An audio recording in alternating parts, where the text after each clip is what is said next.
O escândalo do Safira Imperial. Um conto de orgulho e redenção no Rio de Janeiro. O ar frio e estéril do tribunal no Rio de Janeiro pairava pesado, carregado de um ressentimento não dito. Um homem, presunçoso e vitorioso, inclina-se para a sua jovem noiva, a mão dela deliberadamente pousada na mesa para que todos vejam. Um diamante maciço cintila sob as luzes fluorescentes, uma arma numa guerra de humilhação silenciosa. Ele olha para a sua ex-mulher, esperando ver a derrota, o patético desmoronamento da mulher que ele deixou para trás, mas ele não vê nada.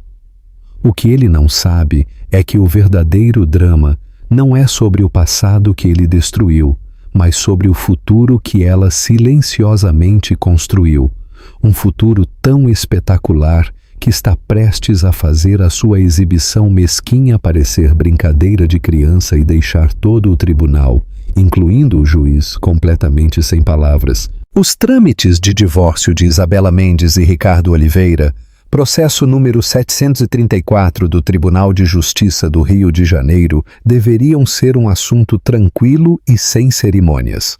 O fim de um casamento de 12 anos dissecado e dividido sob o olhar indiferente do Estado. Mas Ricardo Oliveira tinha outros planos.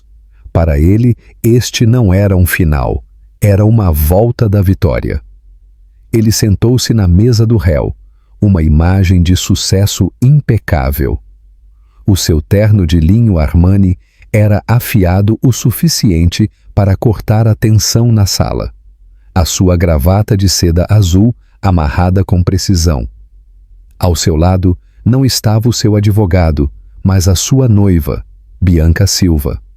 Ela era tudo o que Isabela não era. Uma década mais jovem, com cabelos loiros de salão que caíam sobre os ombros de um vestido justo cor de coral. Ela era um testemunho vivo e respirante da suposta atualização de Ricardo. Isabela sentou-se à frente deles, uma figura solitária num modesto vestido azul marinho. A sua postura era reta, as suas mãos entrelaçadas no colo, a sua expressão uma cuidadosa máscara de neutralidade. A sua advogada, uma mulher de raciocínio rápido chamada Doutora Santos, ocasionalmente rabiscava notas, o seu rosto impassível. Mas Isabela conseguia sentir os olhos sobre ela. Não apenas os olhares curiosos das poucas outras pessoas na galeria, mas o olhar penetrante e condescendente do homem que ela tinha prometido amar por toda a eternidade.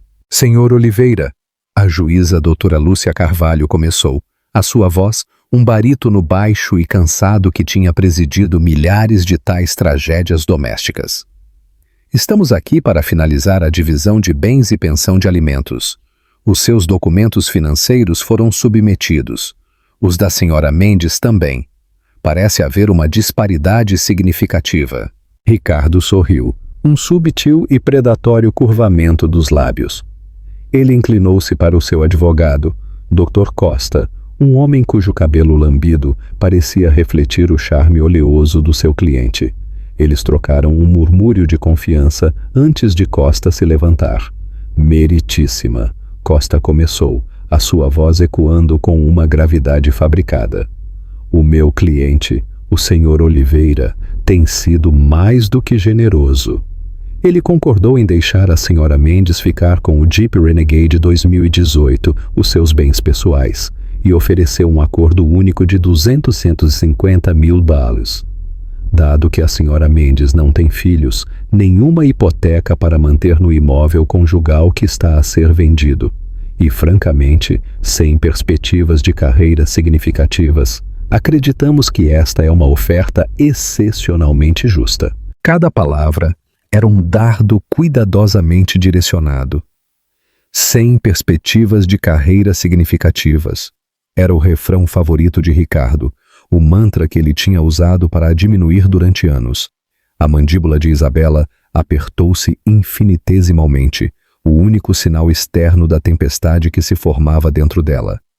A juíza Carvalho olhou por cima dos seus óculos. $250 mil. Após um casamento de 12 anos em que a senhora Mendes foi a principal dona de casa, abdicando da sua carreira para apoiar os empreendimentos comerciais do senhor Oliveira? Um negócio que ele construiu do zero, meritíssima, Costa contra-argumentou suavemente. A senhora Mendes desfrutou de um estilo de vida muito confortável. O meu cliente acredita que este acordo lhe proporcionará mais do que o suficiente para se reerguer. Foi então que Ricardo fez a sua jogada. Era uma peça de teatro ensaiada e cronometrada para o máximo impacto. Ele estendeu a mão e pegou na mão esquerda de Bianca, levantando-a como se fosse uma peça de arte inestimável. Ele beijou os seus nós dos dedos, os seus olhos fixos em Isabela. Nós só queremos que isto acabe, meritíssima, Ricardo disse, a sua voz pingando de falsa sinceridade, para que a minha noiva e eu possamos começar a nossa nova vida juntos. No dedo de Bianca, um diamante cintilou com um brilho agressivo. Era uma pedra de 3 quilates de corte brilhante, incrustada numa banda de platina pavimentada com diamantes mais pequenos. Era ruidoso, ostentoso e inegavelmente caro. Gritava dinheiro novo e olha para mim. Bianca mexeu os dedos ligeiramente, fazendo a pedra captar a luz e espalhar pequenos e afiados arco-íris pela madeira polida da mesa. Um pequeno sorriso de satisfação brincava nos seus lábios. A mensagem era clara, entregue com a sutileza de uma marreta. Eu segui em frente. Sou mais rico, mais feliz e com alguém mais jovem e mais bonito. Estás a ser paga como uma funcionária despedida. Um murmúrio baixo percorreu o tribunal. Até a máscara profissional da juíza Carvalho pareceu vacilar com um indício de desgosto perante a exibição descarada. Ela olhou para Isabela, a sua expressão suavizando-se com algo que parecia piedade. Aos olhos do tribunal, Isabela era a clássica figura trágica, a esposa descartada deixada com sobras enquanto o seu ex-marido ostentava a sua nova vida e nova fortuna. Isabela sentiu o calor da humilhação subir pelo seu pescoço. Ela conseguia sentir a satisfação de Ricardo, uma força palpável do outro lado da sala. Ele queria que ela chorasse. Ele queria que ela gritasse, que parecesse quebrada e derrotada. Seria a validação final da sua decisão de a deixar, a prova de que ela não era nada sem ele. Ela deu uma respiração lenta e deliberada, sustentando o olhar piedoso da juíza. Ela não olhou para o anel. Ela não olhou para a cara presunçosa de Bianca.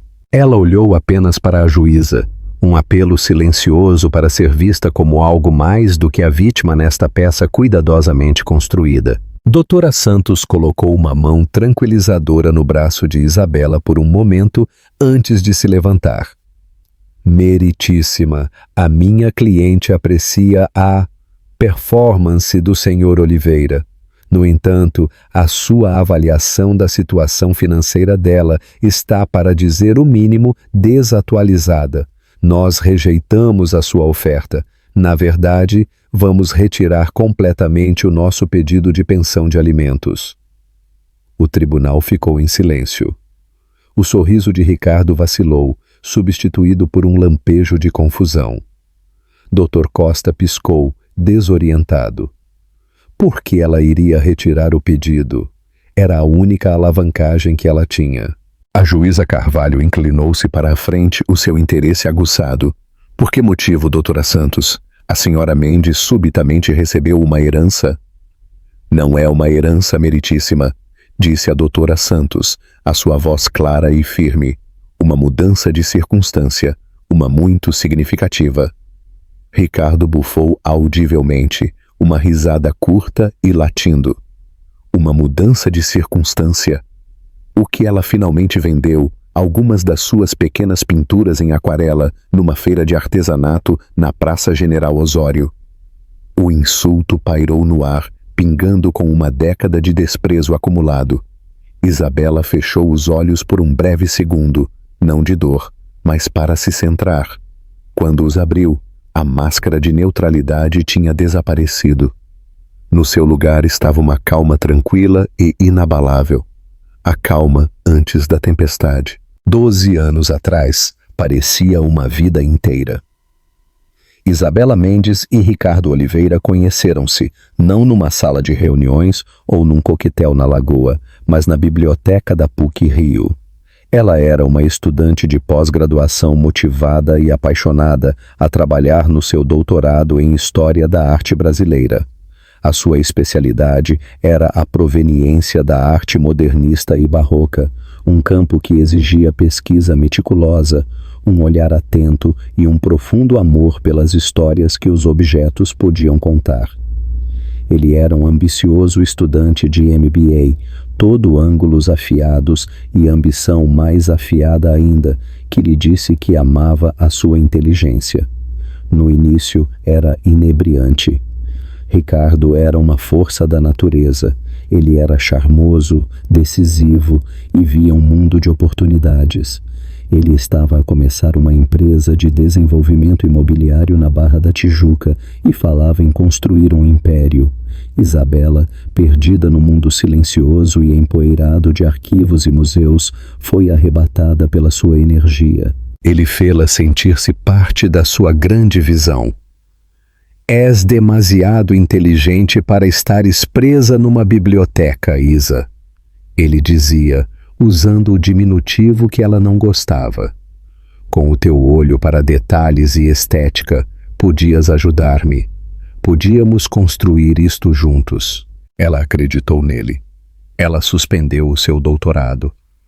Apenas por 1 ano, disse a si mesma, para o ajudar a lançar a sua empresa, a Oliveira Empreendimentos. Ela ajudou a desenhar os interiores para os seus primeiros apartamentos de luxo.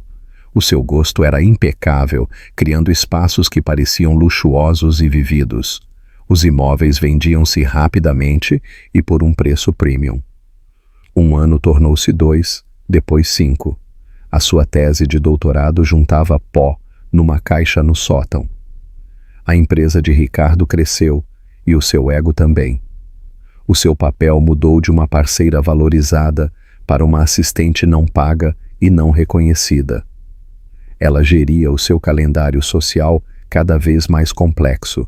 Recebia jantares para potenciais investidores na sua mansão no Joá e supervisionava as renovações da sua própria casa luxuosa. O homem que outrora elogiava a sua inteligência agora zombava abertamente dela. História da arte brasileira?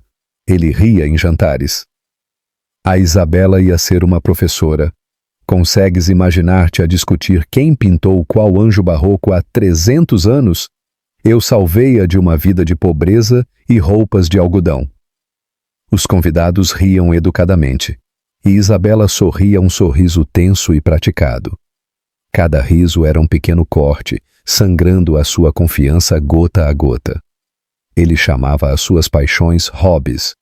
O seu desejo de terminar o seu curso era um pequeno sonho fofo.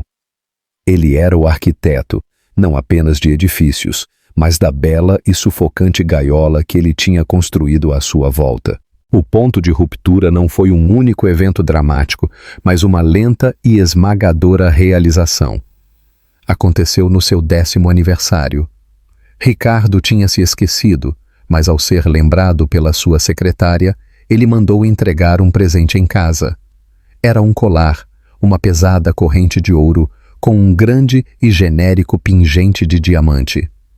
Era quase idêntico ao que ele tinha dado ao seu principal agente de vendas, como bônus no mês anterior. Naquela noite, ela encontrou-o no seu escritório ao telefone. A sua voz era baixa e íntima, um tom que ele não usava com ela há anos. Ele estava a falar com Bianca, uma nova estagiária no seu escritório. Claro que vou à festa no Yacht Club, gata. Só tenho de passar por este jantar de aniversário primeiro. Sim, mais 1 ano. Não te preocupes, é apenas uma formalidade agora. Ele desligou e viu Isabela parada na porta. Não havia pânico nos seus olhos, nem vergonha, apenas aborrecimento. O quê? Ele perguntou rudemente. Eu ouvi-te, Ricardo. Ela disse, a sua voz mal um sussurro. Ele suspirou, recostando-se na sua cadeira de couro. Olha, Isabela, vamos ser adultos em relação a isto. As coisas não têm funcionado há muito tempo. Tu sabes disso. Tu tornaste-te complacente. Não tens ambição. O que é que tu sequer fazes o dia todo? Eu gero a tua vida. Ela finalmente respondeu, as palavras a saírem dela. Eu gero esta casa. Eu planeio os eventos que asseguram os teus investidores. Eu desisti de toda a minha carreira por ti. Ele riu-se. A tua carreira. A tua carreira a rastrear pinturas antigas. Isso nunca ia pagar as contas. Eu dei-te tudo.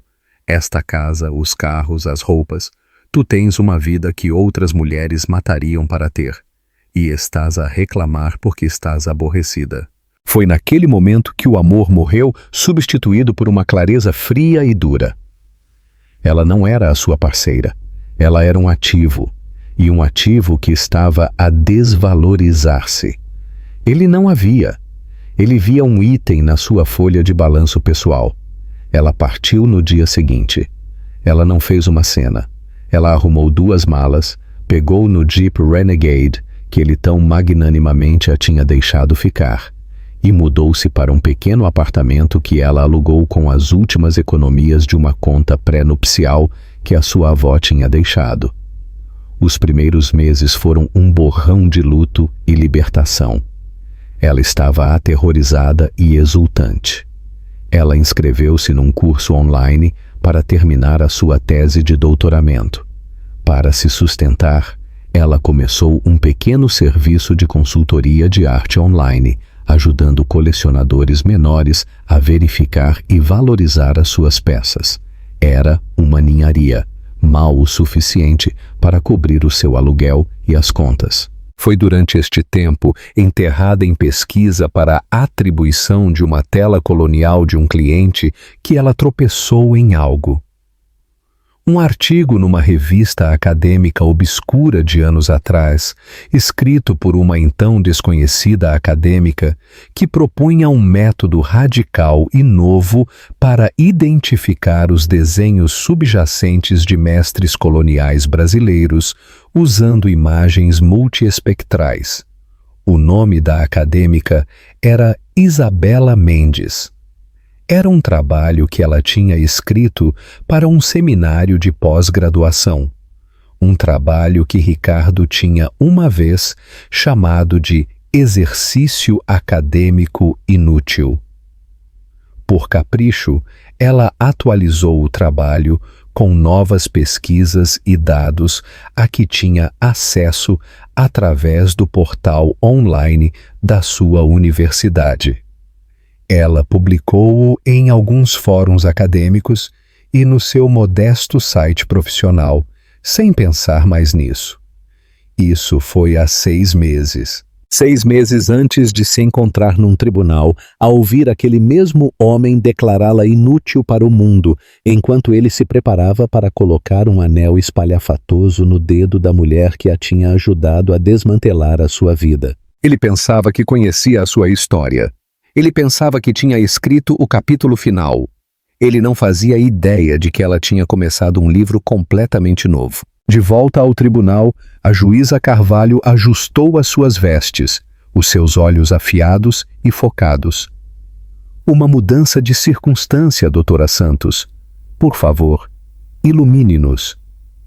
Ricardo recostou-se na sua cadeira, cruzando os braços. Ele sussurrou algo a Bianca, que riu, cobrindo a boca com a mão que ostentava o anel ostentoso. Eles pareciam 2 valentões de escola secundária, confiantes na sua posição social, prontos para zombar da rapariga nerd. A doutora Santos caminhou calmamente para a sua mesa e pegou numa única pasta nova. Meritíssima, o doutor Costa, em nome do seu cliente, Pintou um quadro da senhora Mendes como uma mulher sem perspectivas, inteiramente dependente da generosidade passada do senhor Oliveira. Ele afirma que as suas atividades são meros hobbies e que ela não tem potencial de ganhos. Ela fez uma pausa, deixando as palavras pairar no ar. Isto é, e escolho as minhas palavras cuidadosamente, uma fundação de mentiras construída sobre o colossal ego do próprio senhor Oliveira e a sua deliberada supressão da carreira da minha cliente nos últimos 12 anos. Dr. Costa levantou-se. Objeção. A advogada está a lançar insinuações sobre o caráter do meu cliente. Não é uma insinuação se for a verdade, Dr. Costa, disse a juíza Carvalho secamente, acenando para que ele se sentasse. Continue, doutora Santos, mas vá direto ao ponto. O meu ponto, meritíssima, é que a minha cliente não está desempregada. Ela não está sem direção. Nos últimos 6 meses, a senhora Mendes tem estado a operar a sua própria e altamente especializada empresa de consultoria, Mendes Proveniência e Consultoria de Arte. Ricardo soltou outra risada curta e desdenhosa. Um pequeno negócio online? Eu vi o site. Parece um projeto de escola secundária. Quanto é que ela poderia estar a ganhar? Umas poucas centenas de reais por mês, autenticando pinturas de vendas de garagem na feira de antiguidades. Pelo contrário, disse a doutora Santos, a sua voz baixando ligeiramente, atraindo a atenção de todos. Embora a sua lista de clientes seja pequena, é excepcionalmente distinta. O seu trabalho recentemente tem atraído uma atenção significativa em círculos muito exclusivos. Parece que os seus exercícios acadêmicos inúteis, como o senhor Oliveira uma vez os chamou, afinal são bastante valiosos. Isabela permaneceu imóvel, os seus olhos na doutora Santos. Estava a acontecer.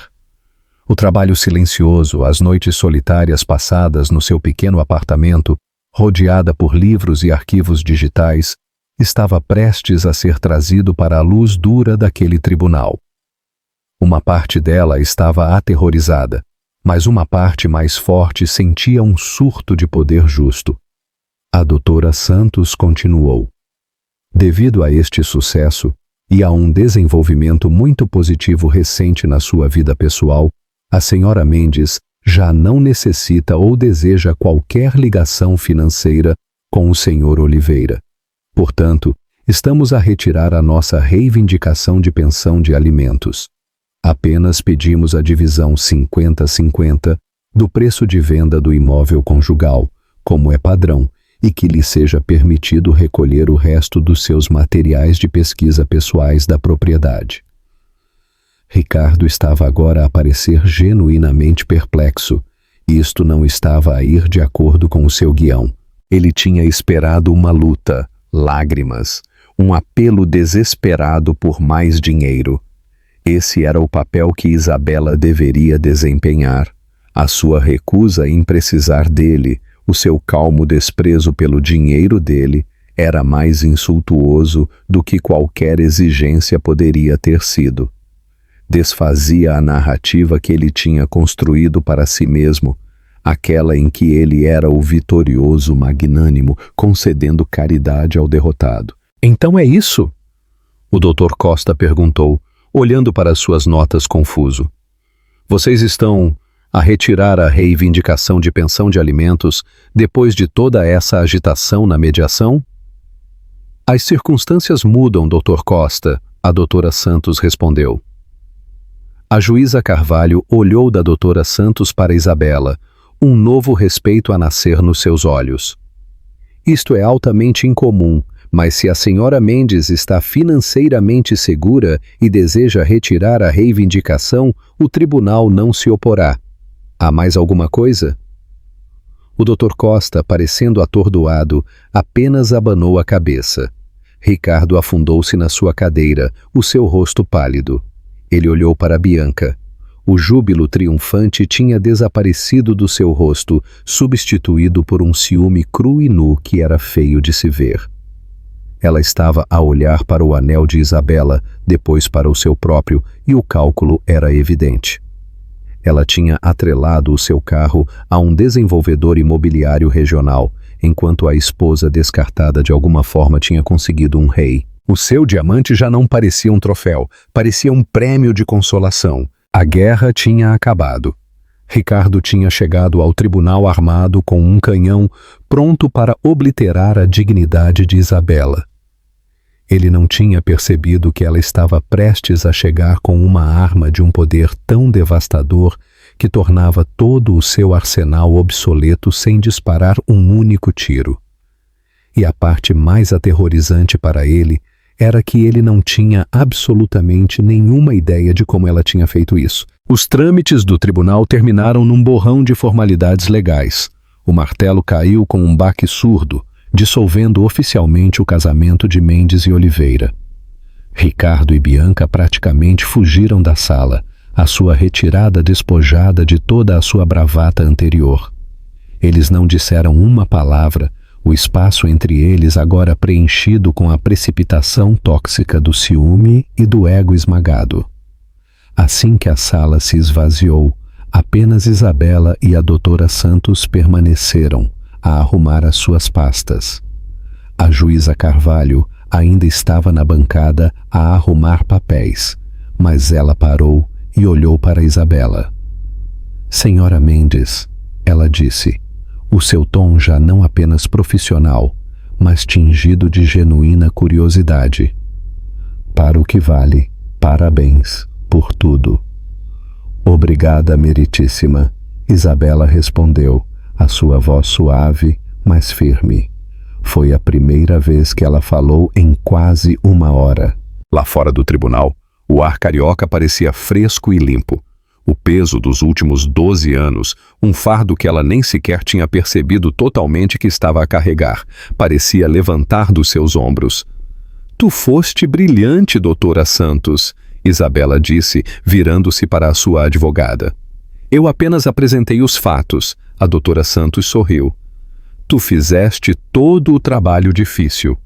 A cara do Ricardo Oliveira foi uma imagem que eu vou guardar por muito tempo. Um carro preto blindado, elegante e discreto, parou na calçada. O motorista, um homem com uma postura calma e profissional, saiu e abriu a porta de trás para ela. Isto também era um mundo de distância dos carros desportivos chamativos que Ricardo preferia. Era discreto, seguro e confiante. Enquanto Isabela se preparava para entrar, uma voz sufocada com raiva e descrença chamou o seu nome. "Isabela!" Ela virou-se. Era Ricardo. Ele tinha claramente mandado Bianca embora e tinha voltado, o seu rosto uma bagunça de confusão e fúria. "Como?" ele exigiu, caminhando até ela, a sua voz baixa e intensa. "Apenas diz-me como. Tu conheceste-o em alguma festa de gala no Copacabana Palace? Tu caçaste-o? Tu mentiste-lhe sobre quem tu eras?" As acusações eram patéticas, a agitação desesperada de um homem cuja visão do mundo tinha sido despedaçada. Ele não conseguia conceber uma realidade em que ela tivesse merecido isto. Tinha de ser um truque, uma sedução, uma mentira. Isabela olhou para o homem que ela tinha amado. Ela não sentiu raiva, nem ódio. Pela primeira vez, ela sentiu apenas uma profunda e genuína piedade.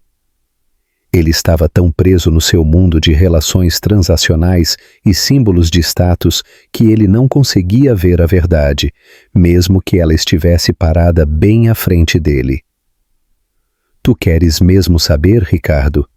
Ela perguntou, a sua voz calma. "Sim, eu mereço saber."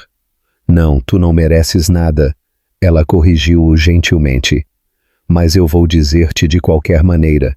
Eu não o conheci numa festa. Eu nunca estive em nenhuma das suas galas. Ele contactou-me." Ricardo olhou para ela sem expressão. "Contactou-te? Por quê?" "Ele é um colecionador, Ricardo. É a sua paixão privada.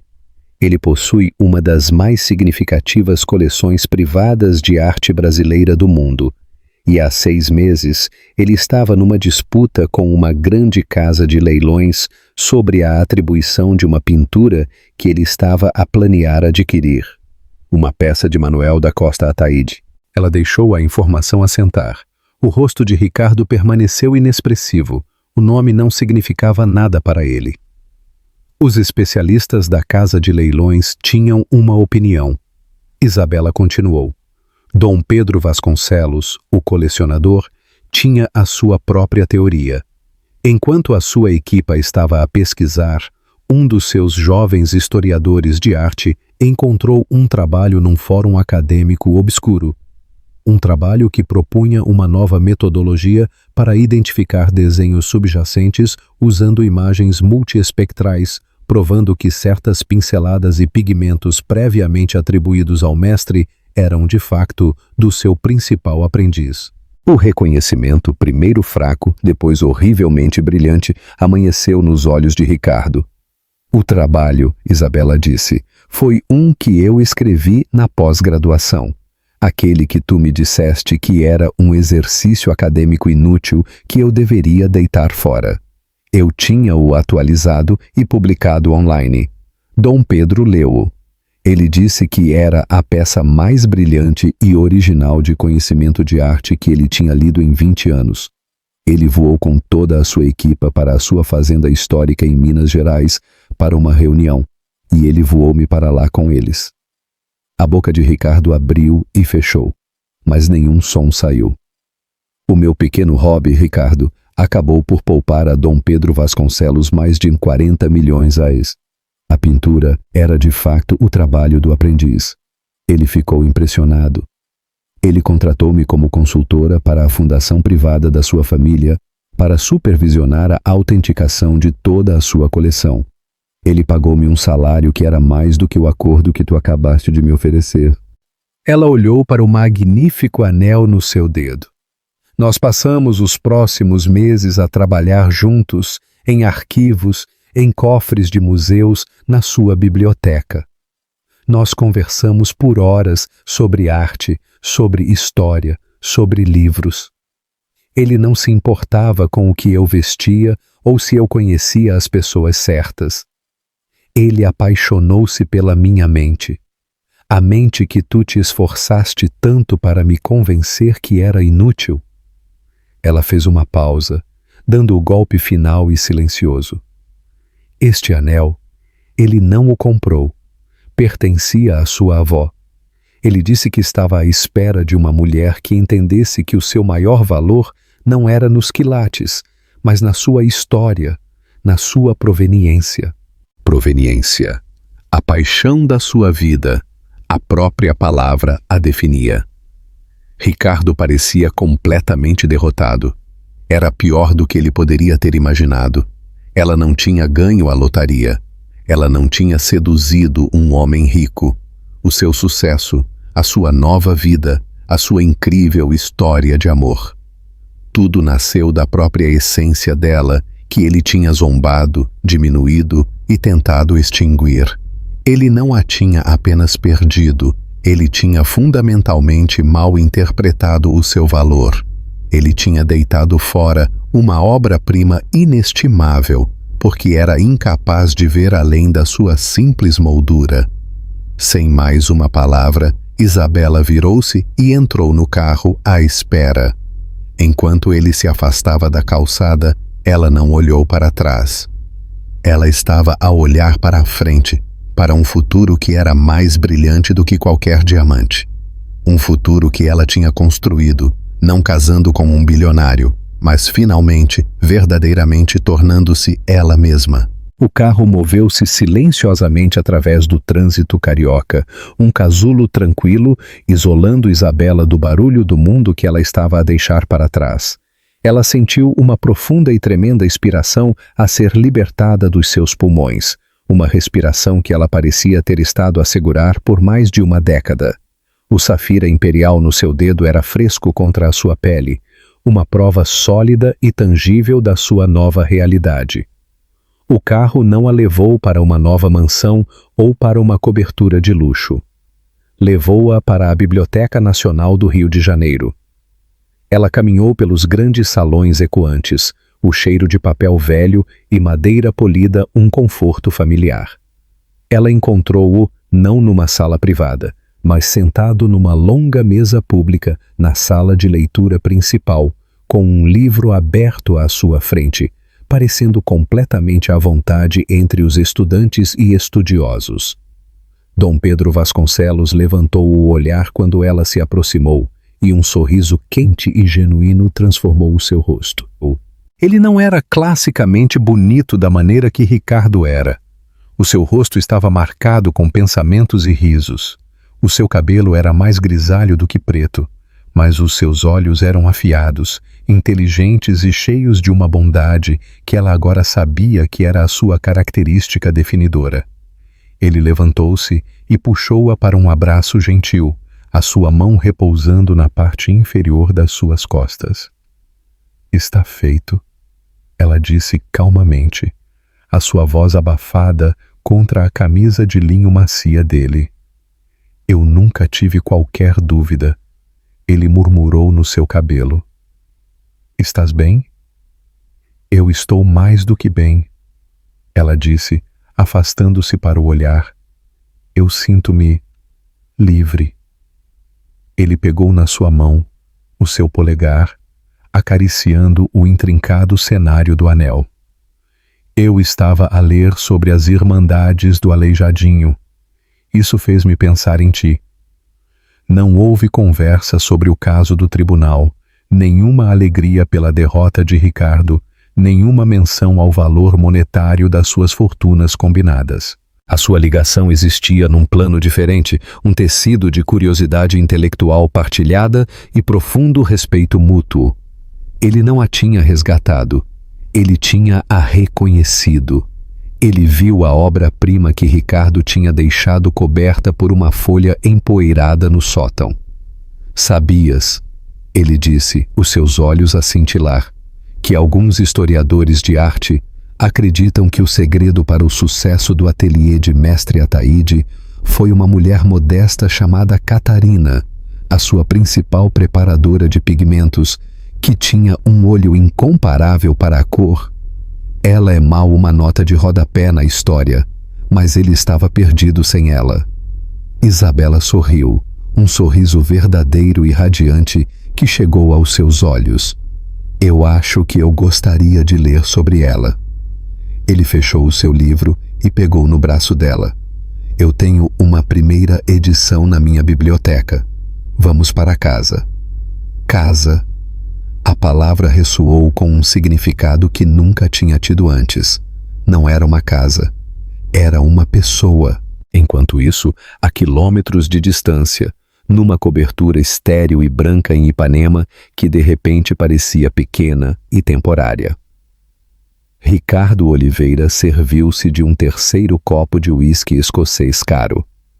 Bianca estava ao telefone na outra sala, a sua voz um sussurro frenético e agudo. Ele podia adivinhar a conversa. Ela estava a falar com a mãe dela ou com a melhor amiga, a reclamar, a comparar, a calcular. O fundamento da sua relação, o seu status superior, tinha sido vaporizado. Agora tudo o que restava era um homem que ela via como o segundo melhor e uma mulher que o via como um trampolim que acabara de desmoronar debaixo dela. Ele agitou o líquido âmbar no seu copo, o reflexo das luzes da cidade a distorcer e a torcer. Ele pensou em Isabela na biblioteca há tantos anos, o seu rosto iluminado por um candeeiro de secretária, a sua expressão de intensa concentração e alegria. Ele tinha achado aquela paixão aborrecida. Ele tinha tentado sufocá-la e substituí-la por uma paixão pela vida dele, pelo sucesso dele. Ele tinha conseguido afastá-la, mas ele tinha falhado em destruir a coisa que ele não conseguia entender. E no final, essa mesma coisa tinha se tornado a fonte de um poder e de uma felicidade tão imensos que ele nem sequer conseguia compreender. Ele tinha passado anos a tentar provar que ele era o prêmio, apenas para perceber numa tarde brutal e humilhante que ele tinha sido o tolo que não reconheceu o verdadeiro valor.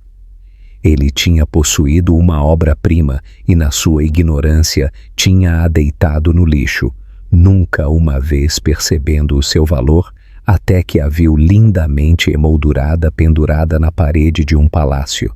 E ele soube com uma certeza que queimava mais do que qualquer uísque que ele passaria o resto da sua vida assombrado pelo fantasma daquela arte inestimável e invisível. 6 meses se passaram e as estações mudaram. O frio amargo do tribunal carioca desvaneceu-se para uma memória, substituído pelo verde exuberante de uma primavera em Petrópolis. Isabela encontrou-se num mundo que ela anteriormente só tinha acedido através de livros. A residência principal de Dom Pedro não era um monumento à riqueza moderna, mas uma fazenda histórica na Serra Fluminense, um lugar de pedra acolhedora, jardins imperiais e séculos de história tranquila. A sua alma era a biblioteca, uma catedral de 2 andares de madeira e couro que continha milhares de volumes e cheirava perpetuamente a cera de abelha e papel velho. Este era o seu santuário, o seu escritório, a sua casa. Eles estavam a trabalhar numa enorme mesa de carvalho rodeada por manuscritos iluminados cuidadosamente dispostos sobre panos de veludo. Dom Pedro tinha decidido financiar e curar uma exposição pública, A Pena do Cronista, que iria mostrar a evolução da caligrafia colonial brasileira, e ele tinha insistido que Isabela fosse creditada não como consultora, mas como co-curadora da exposição. O sombreamento nas letras capitais de estilo gótico aqui, disse Dom Pedro, apontando com um dedo enluvado para um livro de hinos do século XVIII. É consistente com o trabalho que nós vimos nos documentos da Inconfidência Mineira, não é? A pressão é idêntica. Isabela inclinou-se mais perto, os seus próprios olhos agora treinados e confiantes, a examinar a delicada folha de ouro. É, ela confirmou. Mas olha para a preparação do gesso por baixo. É mais grossa, mais apressada. O artista da Inconfidência era paciente. Este estava a trabalhar para um prazo. Dom Pedro sorriu, um olhar de puro e inalterado deleite. Era um olhar que ela tinha aprendido a amar. Era a emoção da descoberta partilhada. Eu nunca teria visto isso. Tu vês a história, Isabela. Eu só vejo o objeto. Tu ensinaste-me a olhar, ela respondeu suavemente, colocando a mão sobre a dele. Esta era a vida deles agora. Uma parceria tranquila e profunda, construída sobre a fascinação intelectual mútua e um amor profundo e constante. Ele tinha lhe dado acesso a um mundo de maravilhas, mas mais importante, ele tinha lhe dado a confiança e a plataforma para deixar o seu próprio brilho resplandecer. Ela já não era uma personagem secundária na história de outra pessoa. O seu assistente, um jovem educado chamado Davi, entrou na biblioteca sem fazer barulho e colocou um tablet no canto da mesa. Senhor Vasconcelos, isto acaba de chegar para a doutora Mendes, é do gabinete da reitoria da USP. A testa de Isabela franziu em confusão. Ela pegou no tablet. Era uma carta formal, um convite. O Museu de Arte de São Paulo, MESP, em conjunto com a Faculdade de História da Arte da Universidade, estava a organizar o seu simpósio anual sobre estudos da arte brasileira. Eles estavam a convidar formalmente a doutora Isabela Mendes para ser a oradora principal deste ano. Eles citaram o seu trabalho inovador e paradigmático sobre a atribuição da arte colonial e modernista brasileira. A sua respiração ficou presa na garganta. Oradora principal. Na USP. Era o tipo de honra reservada para os titãs do seu campo, a culminação de uma carreira de toda a vida. Dom Pedro leu a carta por cima do seu ombro, o seu braço a envolver-se à volta dela. Ele não disse, estou tão orgulhoso de ti. Ele disse, eles têm sorte em ter-te. Tu vais ser brilhante. Lágrimas brotaram nos seus olhos, não de tristeza ou humilhação, mas de avassaladora e profunda gratidão. Ela estava finalmente completamente vista.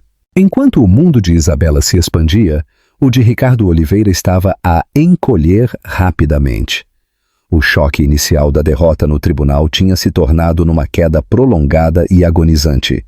A relação com Bianca tinha implodido apenas dias depois da audiência, num espetáculo de pneus a chiar e insultos atirados. Tu deixaste-a humilhar-te, Bianca tinha gritado, parada no meio da sua sala de estar minimalista, que agora parecia tão fria e vazia como o seu futuro.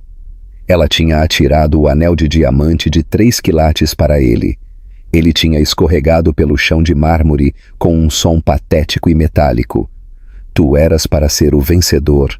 Em vez disso, tu parecias um homenzinho patético ao lado do rei dela. O rei dela.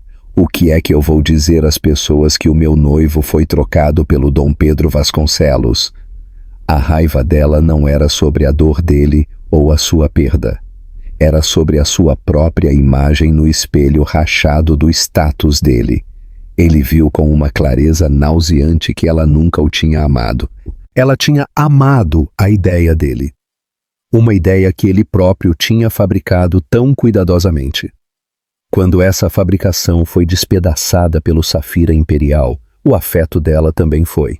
Ela partiu, levando a sua indignação e as suas ambições para encontrar uma plataforma maior e melhor. O impacto social foi rápido, mas as consequências profissionais foram uma ferida lenta e sangrenta. O negócio de Ricardo era construído sobre a percepção. Ele vendia luxo, exclusividade e a ilusão de fazer parte de um clube de elite. Essa ilusão era agora um motivo de chacota. Sussurros seguiam-no em almoços de negócios na churrascaria. A história, demasiado deliciosa para permanecer privada, tinha vazado. Ele era o homem que não reconheceu que a sua mulher era brilhante. O tolo que ostentou uma bugiganga enquanto ela segurava um tesouro nacional. O prego final no caixão da sua ambição foi martelado por um homem chamado Dr. Elias Guimarães, um titã de cabelos prateados, das finanças de dinheiro antigo, cujo apoio Ricardo precisava desesperadamente para o seu projeto principal, as Torres do Amanhã. Eles encontraram-se no Clube Privé de Guimarães, um lugar tão imbuído de tradição e poder silencioso que o terno de linho de Ricardo parecia uma fantasia. Após a discussão perfunctória do projeto, Guimarães recostou-se, agitando o conhaque no seu copo. Oliveira, ele disse, a sua voz suave como seda, a reputação é uma coisa frágil no nosso mundo, é moeda e, francamente, a aparência dos teus recentes assuntos domésticos é preocupante. O estômago de Ricardo apertou. Isso foi um assunto privado, Dr. Guimarães. Não há assuntos privados quando um homem da estatura de Dom Pedro Vasconcelos está envolvido, Guimarães corrigiu-o friamente. Eu sento-me no conselho do MASP com ele, um homem excelente. Ele fala muito bem da sua noiva, a doutora Mendes, diz que ela tem a mente mais afiada para a proveniência que ele já encontrou. Mulher notável. Guimarães deu um gole no conhaque, os seus olhos frios e avaliadores por cima da borda do copo. Um homem que comete um erro de julgamento de caráter tão colossal na sua vida pessoal. Isso faz-nos questionar o seu julgamento em assuntos profissionais. Um projeto desta escala requer previsão, discrição e uma compreensão impecável do valor. Receio que a minha confiança tenha sido abalada. E assim, o negócio estava morto. Guimarães não estava apenas a retirar o seu financiamento, ele estava a passar um veredicto. Ricardo Oliveira já não estava no clube. Naquela noite, Ricardo sentou-se sozinho no seu vasto e vazio escritório, as luzes da cidade a piscar de forma zombeteira do lado de fora da sua janela. A garrafa de Macallan 25 na sua secretária estava meio vazia. Ele tinha estado a navegar sem rumo pelas notícias financeiras quando um título numa barra lateral chamou a sua atenção. USP escolhe a luminar historiadora de arte doutora Isabela Mendes para a conferência principal do simpósio. Ele clicou. Havia uma foto de Isabela tirada recentemente. Ela estava numa magnífica biblioteca iluminada pelo sol, a sorrir. Não era o sorriso tenso e praticado que ele se lembrava. Este era genuíno, radiante e completamente contente. Ela parecia mais jovem, mais vibrante e mais inteligente do que ele alguma vez se tinha permitido vê-la. O artigo elogiava-a, detalhando a sua pesquisa revolucionária e mencionando a sua estreita colaboração e o seu próximo casamento com o filantropo Dom Pedro Vasconcelos. Ele leu as palavras repetidamente. Luminar, revolucionária, brilhante. Estas eram as palavras que as pessoas estavam a usar para descrever a mulher que ele tinha chamado de complacente e aborrecida. A mulher cuja inteligência ele tinha ativamente tentado sufocar sob uma montanha de tarefas domésticas e obrigações sociais. Uma onda de náusea espessa e amarga subiu pela sua garganta. Não era apenas sobre o dinheiro que ele tinha perdido ou a noiva que o tinha deixado. Era a esmagadora e absoluta finalidade da sua própria estupidez. Ele tinha estado num campo de diamantes e tinha reclamado que estava aborrecido de pedras, tudo enquanto perseguia um pedaço de quartzo cintilante. A sua identidade inteira foi construída sobre a sua suposta capacidade de detetar valor na propriedade, nos mercados, nas pessoas. E ele falhou a avaliação mais importante da sua vida. Ele não tinha apenas perdido uma esposa. Ele tinha sido o arquiteto da sua própria ruína, tijolo por tijolo arrogante. Ele tinha tentado construir uma gaiola para ela, apenas para descobrir que ele era o único que estava verdadeiramente preso, aprisionado pelos seus próprios valores superficiais, pelo seu ego patético e pela sua monumental e irreversível ignorância. Ele olhou para a imagem do rosto sorridente de Isabela, a mulher que tinha construído um reino a partir do próprio entulho que ele tinha feito da vida dela. Ele desligou o monitor, mas a imagem dela estava gravada na sua mente, deixando-o sozinho na escuridão sufocante. Este é o fim da história, ou será apenas o começo de uma nova? Qual foi o momento que mais te surpreendeu? Deixa o teu comentário abaixo e não te esqueças de dar like e subscrever o canal para não perderes mais reviravoltas da vida real.